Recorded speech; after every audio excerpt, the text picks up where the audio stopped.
I spent a lot of years roaming around Seattle trying to find my way.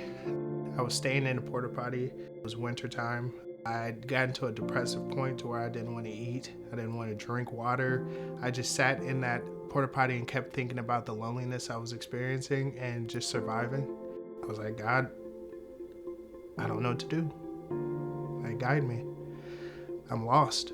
If you hear me, help me find a way. And I said something I think kind of sealed my fate. I was like, whatever path that you set before me, I'll walk it.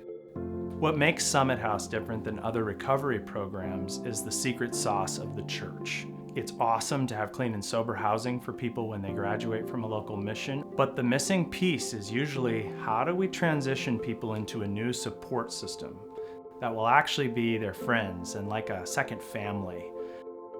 There's just this kind of like sense that the guys are a family and they really enjoy being beyond institution and into a home. So there's that sense that they come home to each other, and even if it's just in passing, there's this kind of camaraderie that happens as they've been war buddies.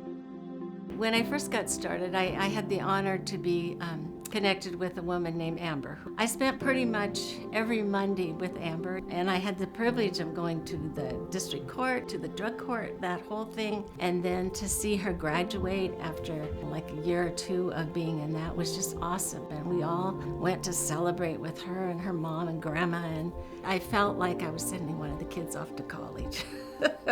And it's surprising how often people who get involved with someone from a Summit House goes, this person has blessed me more than I've blessed them. And I say, that's it.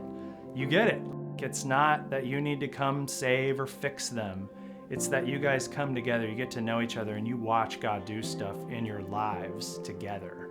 I didn't think about ever being in a discipleship program. I never thought about getting connected with a home church. I never thought about getting a spiritual mentor.